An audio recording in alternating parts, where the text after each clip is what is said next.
We have seen many around us being charged with faking their English accents. Some are, of course, people we personally know. Others are more famous Indians we have seen on screen. For example, Frida Pinto, Priyanka Chopra, Ashwarya Rai. Naturally, I was curious and wanted to research why do they have that accent? Is this a group of wannabes? Are they trying to be cool, pretend to be something they are not?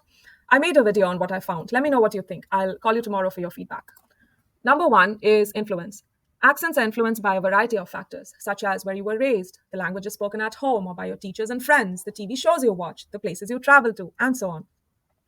One time, I was on an Aer Lingus flight out of Dublin, Ireland. It was my first time on Aer Lingus, and yet, from the moment I boarded, everything sounded oddly familiar. As we were getting ready to land, the kind air hostesses came around collecting wrappers, napkins, or discarded water bottles from us to, prepare the cabin for landing. They went around holding a large plastic bag saying rubbish over and over again, basically asking us to put our waste in the bag they were holding. I'm not able to pronounce it the way they did, the word rubbish, but it was not until then that I realized that they sounded just like our English teachers from school who had been educated at Irish convents in India by Irish nuns. I'm talking about the Loreto convents, of course. They sounded exactly how my English teacher did when she would loudly exclaim rubbish if she didn't like something in my notebook. That could also be why Shashi Tharoor speaks the way he does, an outcome of the nationalities that taught at the Indian schools he went to. Though it doesn't mean everyone who went to these schools will speak the way Shashi Tharoor does, since influence at home and elsewhere also needs to be factored in. Or why my Sindhi friend's English may have Tamil accents due to the years she spent in Chennai. Or this little boy I met a few years ago who lives in Canada but tends to have a British accent because of the hours he spends watching Peppa Pig.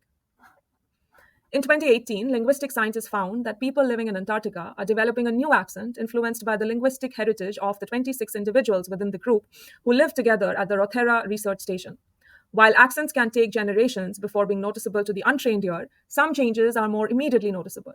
For example, the article goes on to say that a German woman stationed at Rothera has now started to sound like a native English speaker as she spent a lot of time interacting with her mostly English colleagues.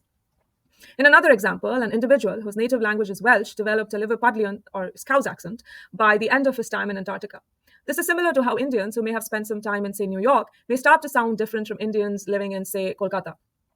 At the same time, however, during their stay, the Indian in New York will unintentionally infuse elements of their own language and intonation, leading to the emergence of fresh dialects and accents in New York as time passes. Number two is fighting perception.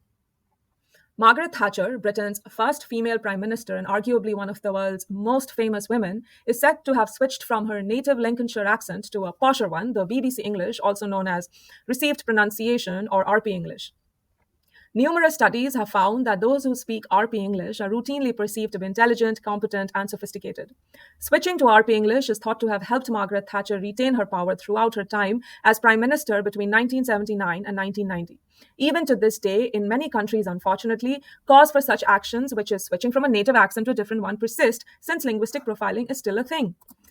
Research has found that many will make snap judgments based on someone's accents, sometimes in less than 30 milliseconds, and deny employment or housing opportunities, promotions, or even romantic dates.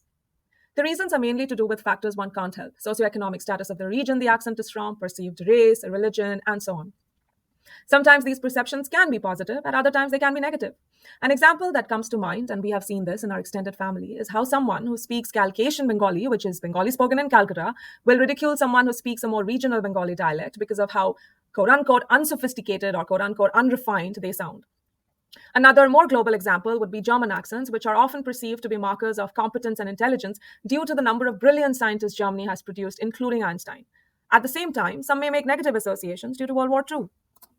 However, perceptions do update themselves with the changing times. Tony Blair, Britain's Prime Minister from 1997 to 2007, is said to have adopted a more working-class English accent in an attempt to be deemed more approachable by his voters.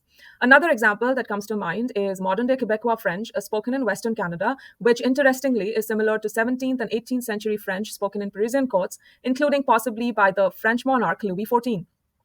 After the onset of British rule in Western Canada, the French in Canada began to be increasingly isolated from France, which led to the French in France evolving over time, but Quebecois French becoming frozen in time.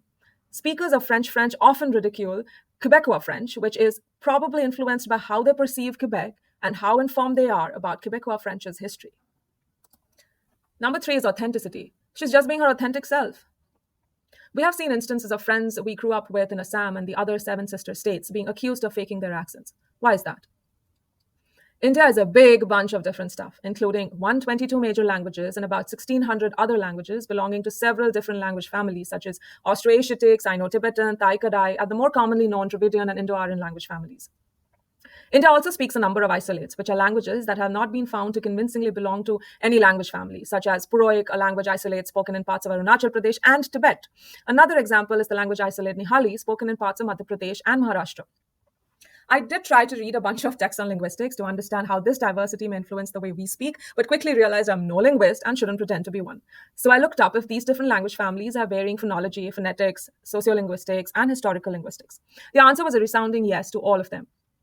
A simple example of this is the way an individual from Manipur, where a Sino-Tibetan language is commonly spoken, may pronounce "what are you doing" differently from the way a speaker of Hindi or Bengali, which are Indo-Aryan languages, may pronounce "what are you doing." I haven't been able to figure out how to include samples of such videos in this video. So for the time being, I have linked two such videos in the description below. One is of an individual from Manipur asking, "What are you doing?" Another is of an individual who speaks Bengali asking, "What are you doing?" Until recently, mainland Indians were not as familiar with Northeastern culture, including their traditions, way of life, or manner of speaking different languages, including English. This lack of familiarity can lead to cultural unease or wariness towards something they have seldom, perhaps never encountered before, thus leading to negative stereotypes and prejudices, including accusations of faking their accent. Number 4 is a need to be understood. Sometimes it is simple. She just wants to be understood. For example, when I say schedule in the company of my US friends or colleagues, many around me can't follow what I'm saying.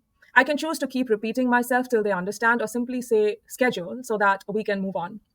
Similarly, in meetings, when my American colleagues say they can't meet this deadline, I run the risk of mishearing they can meet the deadline in the affirmative. If my colleague has had exposure to British English, they will likely say cannot to make it easier for me to follow. In conclusion, it turns out that most people actually don't fake their accents. Accents can evolve at any stage in one's life due to a variety of factors, including family, education, employment, media exposure, travels, and so on. Additionally, one person's funny accent can sound lilting to another's ears. I'll talk to you tomorrow.